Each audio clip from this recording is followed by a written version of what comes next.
Estuvimos viendo el último día algunas consideraciones sobre Romanos 9, 10 y 11. Cómo no podemos interpretar Romanos 11, 25, 26, toda esa parte, como refiriéndose a una salvación futura de Israel, de la nación Israel. Vimos, en primer lugar, el contexto de todo el libro. El contexto de todo el libro lo prohíbe. No podemos interpretar un texto fuera de su contexto. Y el principal contexto en el que tenemos que mirar es el contexto del propio libro, de la propia epístola, en este caso la epístola a los romanos. Toda la epístola a los romanos va en una dirección totalmente distinta. No podemos interpretar ese texto de esa manera porque va en contra de la interpretación del propósito primordial de la epístola a los romanos. En segundo lugar, vimos que iba en contra, interpretar una salvación futura de la nación de Israel, iba en contra del fluir del pensamiento de esa sección inmediata, de todo el contexto inmediato, de los capítulos 9, 10 y 11 de Romanos. Es que la explicación básica que estaba dando Pablo no tiene nada que ver con esto. Y luego, en último lugar, vimos una pequeña interpretación de ese mismo texto y cómo no puede encajar con esa interpretación, y vimos algunas de las razones, especialmente porque está hablando y está en consonancia con lo que está diciendo todos Romanos 9, 10 y 11. Y vimos cómo ahí está hablando de la manera en que todo Israel, todo el verdadero Israel, iba a ser salvo. Hay una cuestión que no hemos mencionado, pero que sería, porque tampoco vamos por un orden así estricto, simplemente vamos mencionando algunas de las cosas principales, pero hay una cosa que es importante entender en todo lo relacionado a lo que estamos viendo sobre este tipo de postura, que es una de las más extendidas hoy en día y que prácticamente lo ha invadido todo, hasta el mundo pentecostal, cuando el dispensacionalismo teológicamente es todo lo contrario al mundo pentecostal, es totalmente opuesto, y sin embargo ha invadido también el mundo pentecostal. Y tenemos que considerar algunas de las bases que hay detrás de la escatología moderna que está tan extendida en la mayoría de iglesias. En primer lugar, recordemos lo que hemos dicho anteriormente en estos últimos días, una diferenciación entre Israel y la iglesia extrema. Cuando la Biblia juntan a estos pueblos, hay una relación, rompen paredes. Ellos ponen paredes. Cuando la Biblia está mostrando que la Iglesia es la contraparte espiritual del Israel de antaño, que el Israel físico, nacional, y la Iglesia no son dos pueblos de Dios separados, sino que están injertados en un solo pueblo, que es el pueblo de Dios, que es la Iglesia, un solo olivo, no dos olivos. Así que, en primer lugar, una diferenciación extrema entre Israel y la Iglesia que la palabra de Dios no contempla. Todo el Nuevo Testamento es contrario a esta idea. En segundo lugar, no lo hemos tocado esto tanto, pero sí a lo mejor en conversaciones personales, el mundo dispensacionalista enfatiza de una manera muy especial las diferencias entre las distintas dispensaciones, de ahí el nombre de dispensacionalismo.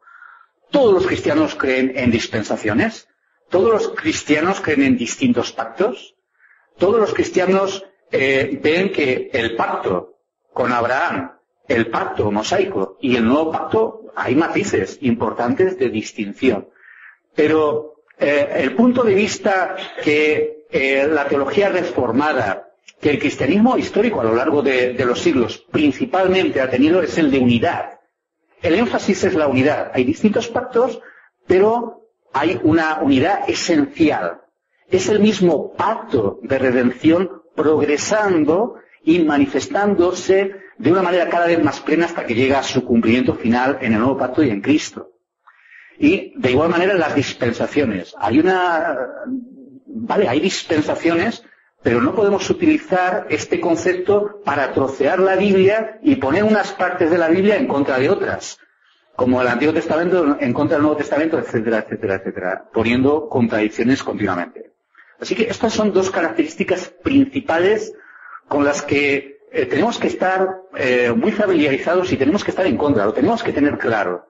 Y es que el énfasis en la Biblia es de unidad entre los distintos pactos, unidad esencial, y unidad esencial entre las distintas dispensaciones, Antiguo, Nuevo Testamento, etcétera, etcétera, etcétera. Y hay un tercer punto de vista con el que también tenemos que estar familiarizados y vamos a tocar hoy, por lo menos de una manera sencilla, y es la interpretación espiritual o literal de los pasajes proféticos. Todos los cristianos, sean dispensacionalistas, reformados, etcétera, van a creer que la Biblia debe de interpretarse de una manera natural y a veces, y principalmente eso va a ser literal, normalmente, el sentido natural del pasaje y del texto que tenemos delante de nosotros. Pero todos van a estar de acuerdo también que hay lugares en que se tiene que interpretar simbólicamente y espiritualmente. Todos estamos de acuerdo.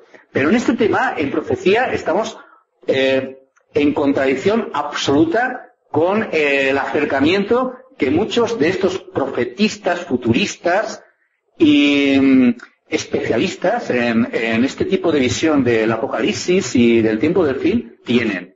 Y es que ellos se acercan a la profecía de una manera literalista, tanto la profecía del Antiguo Testamento como la profecía del Nuevo Testamento, como es el libro del Apocalipsis. Una primera cosa que hay que advertir y que siempre hay que tener en cuenta es que nosotros vamos a estar en contra, que cualquier cristiano que cree en las Escrituras va a estar en contra de una espiritualización, alegorización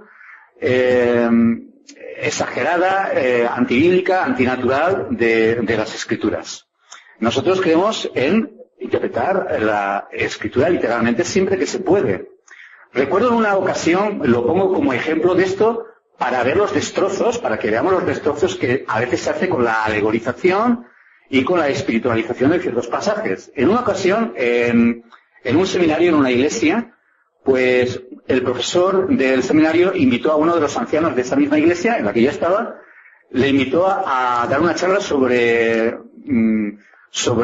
la creación, ya que él estaba tocando el libro de Génesis.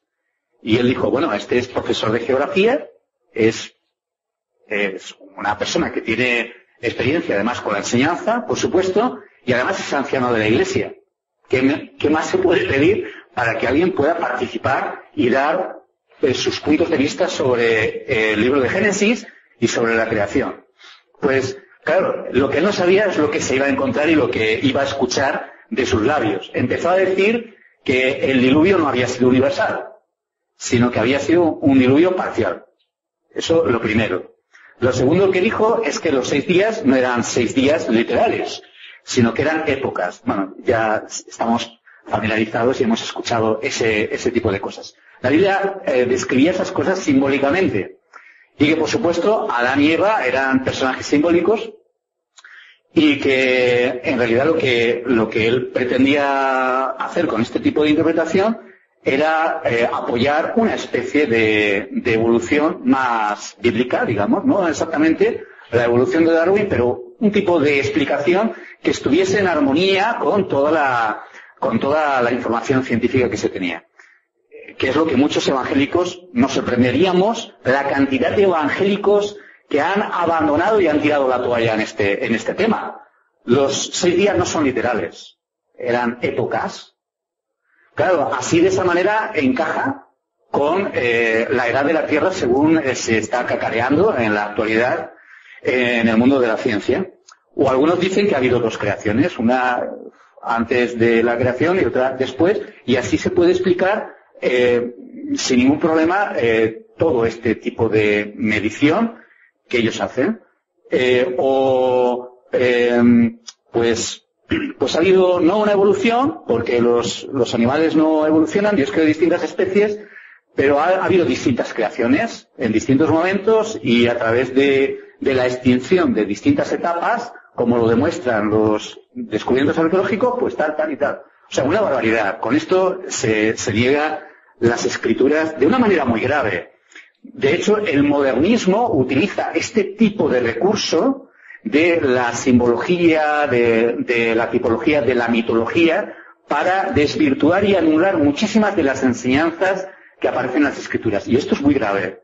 Así que interpretar simbólicamente pasajes narrativos, históricos, que debemos interpretar literalmente es muy, muy, muy grave. Después de la charla, que hubo una discusión ahí, este hermano que le había invitado, digo, ¿pero qué estás diciendo? Ahí en medio de la charla que él estaba dando y tal.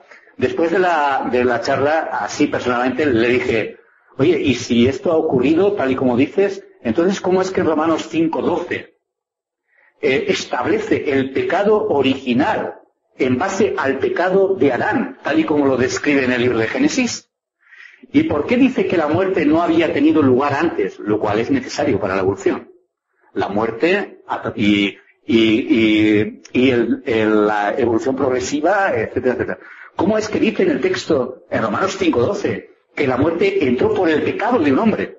Estás arruinando la doctrina del pecado original, estás arruinando las afirmaciones de Jesucristo, estás destrozando lo que la Biblia está enseñando, doctrinas importantísimas, fundamentales de la fe cristiana. Fijaos hasta qué punto a veces tirar por la borda una aparentemente sencilla verdad puede afectar a todo nuestro cuerpo de creencia y de doctrina. Y entonces él dijo, bueno, menos mal que no preguntaste eso ahí delante de todos. Y se quedó tan tranquilo. Y tú dices, qué barbaridad, ancianos de iglesias que enseñan este tipo de cosas y no importa. Y luego se escandalizan porque enseñan las doctrinas de la gracia en ese mismo tipo de iglesias. Así que esto es grave.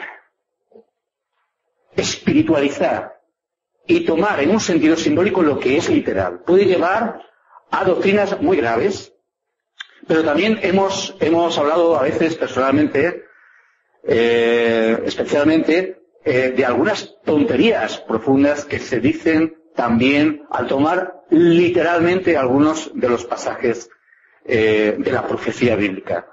Se ha hablado de un profesor de este mismo seminario. Y de vaya seminario que era este, ¿no? Y este profesor enseñaba Apocalipsis, ¿vale?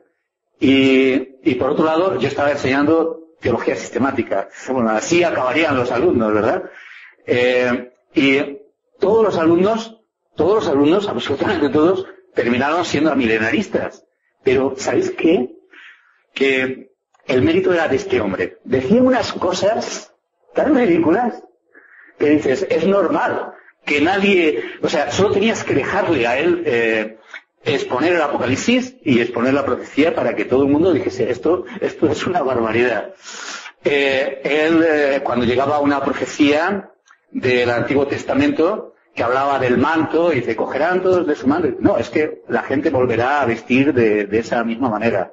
Ya os acordáis de algunos ejemplos que he mencionado de la sangre que llevaba hasta las vidas de los caballos, según dice el Apocalipsis, y él decía que sí, que en aquel tiempo se volvería a luchar con espadas porque el armamento moderno desaparecería y volverían a utilizarse caballos y la sangre literalmente llegaría a esa altura en ese valle y eso era posible y factible, ¿no? Y luego cuando llegaban los 144.000 eran 12.000 de cada tribu. Bueno, pero si esas tribus ya han desaparecido, ya... No, pero es que Dios va a hacerlo tal... Y van a ser vírgenes, es decir, van a ser judíos y además no se van a casar con nadie. O sea, unas barbaridades tan increíbles que conseguía que cualquiera que le escuchase dijese, esto es una tontería muy grande. Y quiero que veamos una cosa, que en esta noche, que por un lado, por supuesto, debemos interpretar la Biblia literalmente siempre que podamos. Pero hay muchos lugares en las Escrituras donde solamente una interpretación simbólica de lo que se dice es aceptable. Y esto es importante para nuestro acercamiento a las Escrituras, para la claridad de nuestro entendimiento, de nuestro pensamiento, y cuando nos acercamos a un tema como la escatología. Tenemos que tener en cuenta una cosa básica, que es lo que quiero decir esta noche y afirmar. Y es que cuando nos acercamos a pasajes proféticos del Antiguo Testamento o del Nuevo Testamento, el lenguaje es simbólico primordialmente. Cuando el Antiguo Testamento habla de un templo que se construirá y que se volverá a restaurar la adoración en el templo, bueno, el autor y el Espíritu Santo guía al hombre de Dios a establecer a partir de la situación que ellos tenían y que ellos vivían, con los mantos, con las espadas, con el templo, con las ceremonias de aquel tiempo, hablar de la restauración futura. Lo cual no quiere decir que en los días que eso se llevase a cabo, llevasen mantos, o sí, o esa restauración tuviese que tener lugar con un templo literal. Vamos a ver esto de una manera clara. Vamos a ir en primer lugar para establecer esto a un pasaje que le causaba mucho problema a un hermano realmente para mí muy querido, muy apreciado, que decía, pero es que es increíble cómo pueden interpretar así estos pasajes los apóstoles. Tengo un problema profundo, él era dispensacionalista también. Tengo un problema profundo. ¿Cómo pueden interpretar de esta manera los apóstoles estos pasajes? Claro, porque él interpretaba el Antiguo Testamento como los judaizantes. Recordemos lo que hemos visto. Entonces, cuando encontraba la manera en que lo interpretaban los apóstoles en el Nuevo Testamento, tenía un problema. Así que, primera advertencia. Interpretemos el Antiguo Testamento, esto ya nos suena mucho, interpretemos el Antiguo Testamento como el Nuevo Testamento lo interpreta. Interpretemos el Antiguo Testamento como los apóstoles lo interpretan. Vamos a empezar con Hechos, capítulo 2, en un pasaje muy conocido para nosotros. Y vemos en Hechos 2, desde el versículo 17, como el apóstol Pedro, en el día de Pentecostés, cuando ahí los discípulos están hablando en otras lenguas y viene el derramamiento del Espíritu Santo, él establece este suceso en conexión con la profecía del libro de Joel, capítulo 2. Dice, en los postreros días, dice Dios, en los postreros días, recordemos que postreros días no significa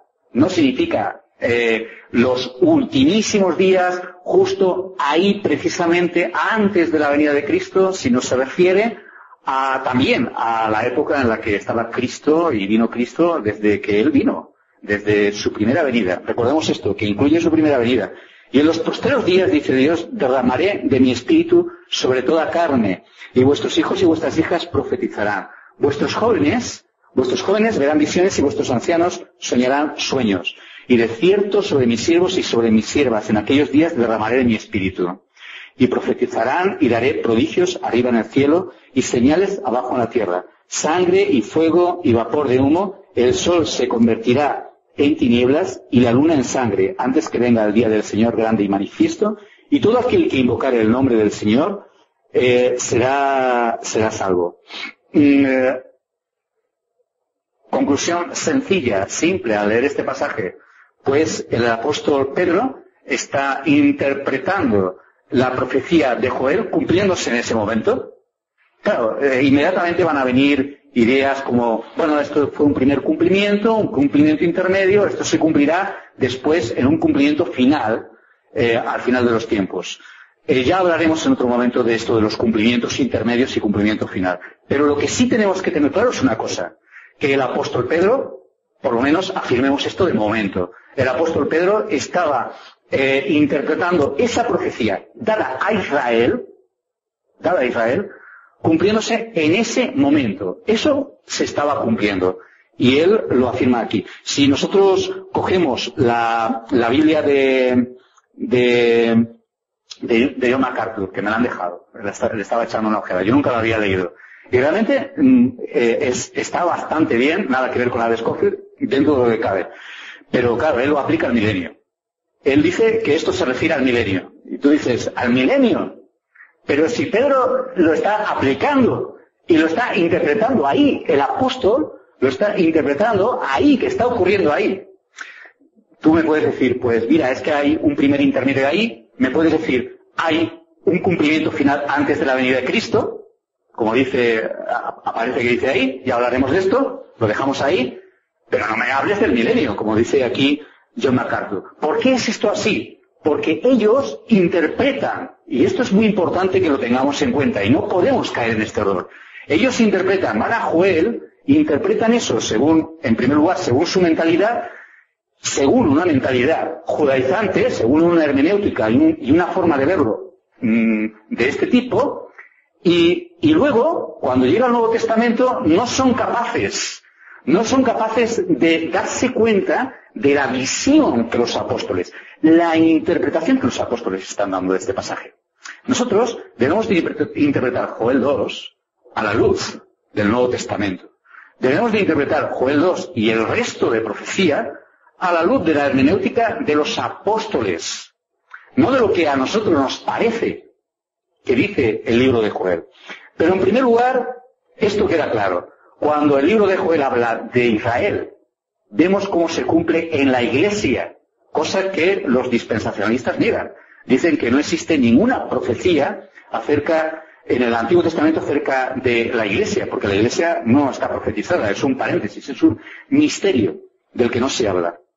Vamos a ir a continuación a Hechos 15, ya que estamos aquí al lado, vamos a Hechos 15 y nos encontramos con una interpretación de un pasaje en el libro de Amós muy interesante que tiene que ver también con esta visión literalista. Cuando muchos se acercan a pasajes proféticos como por ejemplo Ezequiel 40, desde Ezequiel 40 en adelante la Escritura nos habla de un templo que será reconstruido, será restaurado, de una adoración que será restaurada en Israel. Y entonces muchos dicen, ¿ves? Eso todavía no ha ocurrido. Así que ese templo tiene que construirse y Dios restaurará la adoración para el pueblo de Israel, porque es una profecía para el pueblo de Israel. Daos cuenta lo grave que es esto. El libro de Hebreos pone a los sacrificios del Antiguo Testamento en su sitio. Pone al templo y la adoración en el templo en su sitio. Y sin embargo, van estos y la quieren poner en otro sitio, la quieren restaurar. ¿Os imagináis a Dios que después de colocar a los tipos del Antiguo Testamento como pasados, como ya cumplidos en Cristo, lo pone como sombras y figuras, pero la realidad es Cristo, nos dice la Escritura. Y condena a aquellos que en el libro de Hebreos, por ejemplo, quieren volver a ese tipo de cosas, diciendo y mencionando que ellos están pisoteando la sangre de Cristo. Y ahora vienen estos y dicen que se volverá a la adoración en un templo estilo judío con sacrificios de animales y con una adoración judaica que pertenece al tiempo de las sombras, al tiempo del pasado, cuando todavía no había venido Cristo, el verdadero Cordero de Dios, el verdadero sacrificio. Así que esto tiene una gravedad en la que tenemos que pensar. No podemos, si nosotros interpretamos esto literalmente, caemos en una interpretación grave. Ahora fijémonos en Hechos capítulo 15. Aquí ya estamos en un conflicto en la iglesia.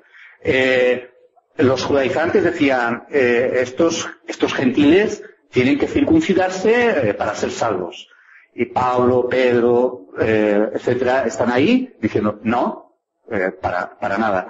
Entonces Santiago da la palabra final. Santiago, con peso en la iglesia de Jerusalén, resuelve y dice al final, versículo 15-14, Simón ha contado cómo Dios visitó por primera vez a los gentiles para tomar de ellos pueblo para su nombre. Y dice así, con esto concuerdan las palabras de los profetas como está escrito. Después de esto volveré y reedificaré el tabernáculo de David que está caído, y repararé sus ruinas y lo volveré a levantar, para que el resto de los hombres busque al Señor y todos los gentiles sobre los cuales es invocado mi nombre, dice el Señor, que hace conocer todo esto desde tiempos antiguos. Yo recuerdo cuando sacábamos este texto en clases de escatología y era tan claro.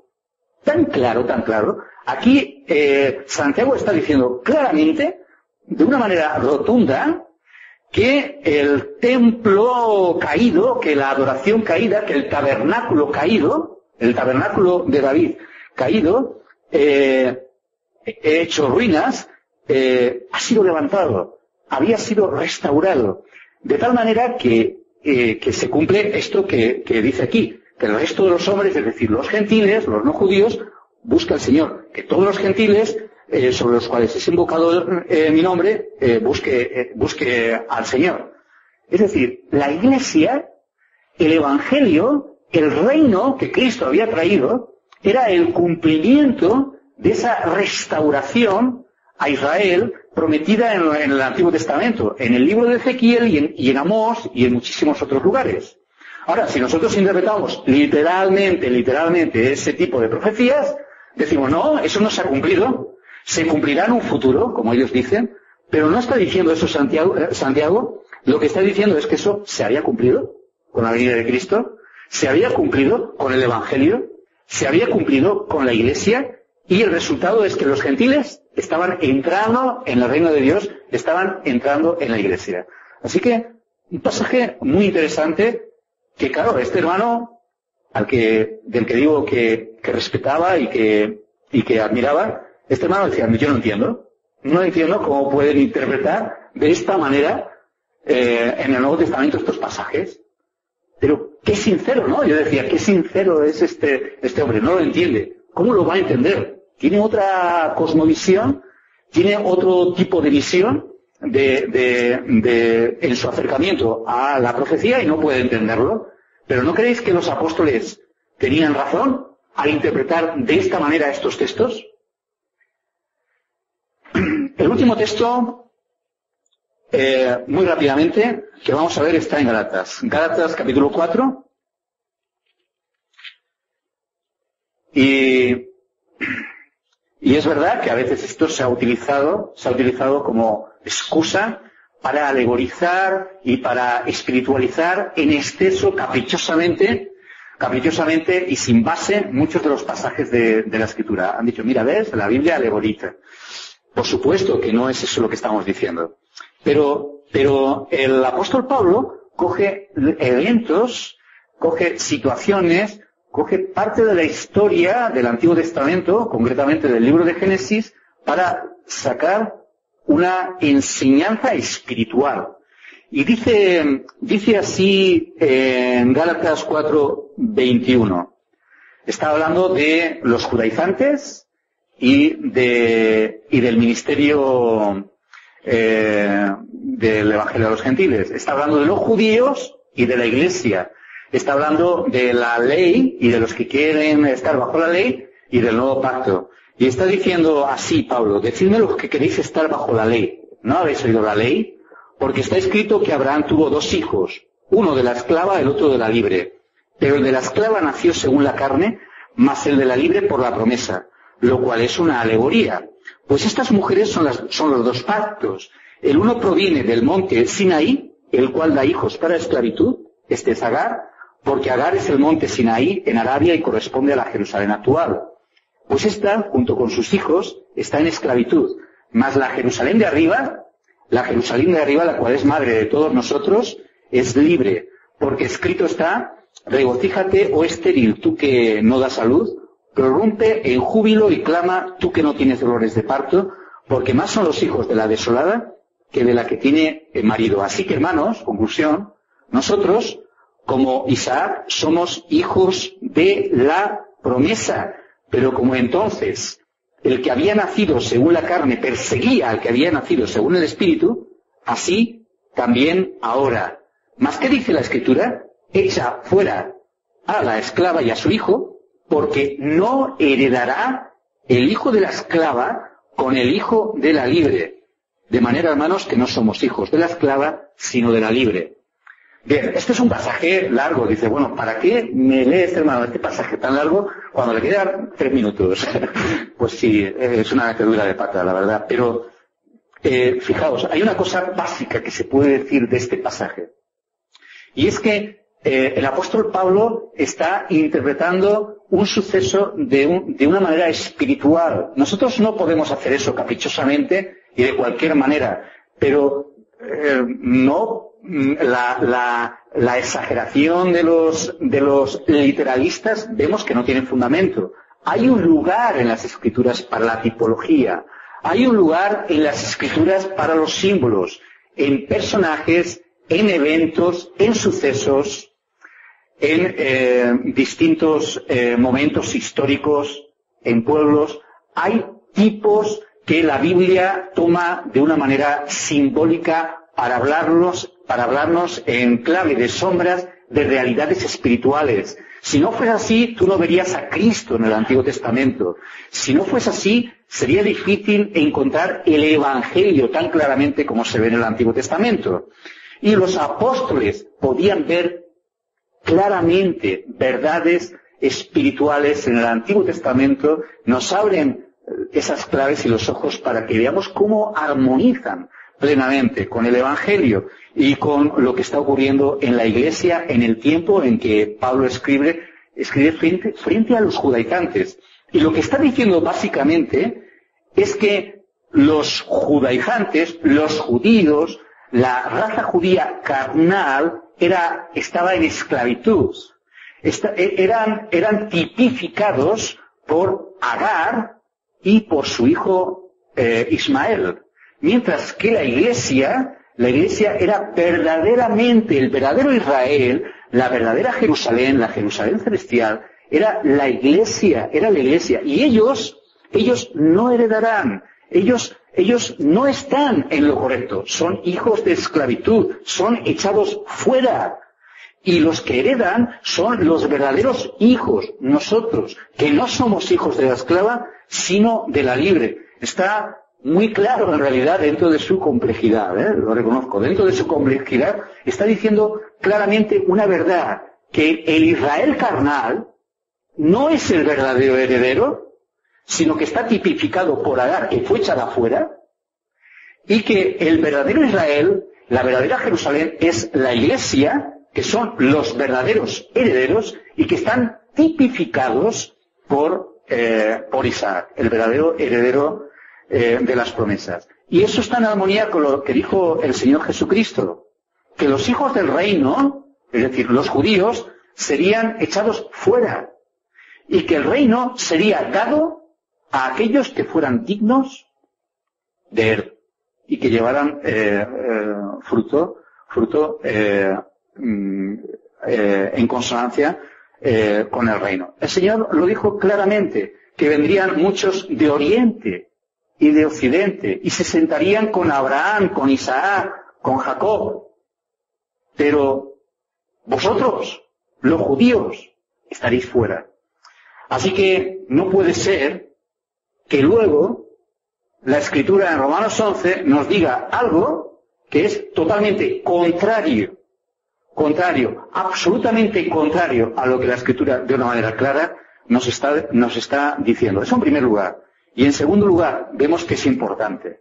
Por lo menos, aunque sea de una manera general, vemos que es importante acercarnos a la Escritura y entender el carácter simbólico y espiritual de el material profético, de los escritos proféticos, de libros como el Apocalipsis, como el libro de Ezequiel, el libro de Zacarías, etcétera, etcétera, etcétera. Es importante. Si no, nos encontraremos diciendo, creyendo, entendiendo cosas que son graves, que son muy graves, como la idea de un retorno a una adoración judaica en un templo literal con sacrificios literales, o de una restauración futura de Israel en una dispensación judaizante con una dispensación a la manera antigua, como ellos entienden cuando la Biblia está diciendo exactamente todo lo contrario.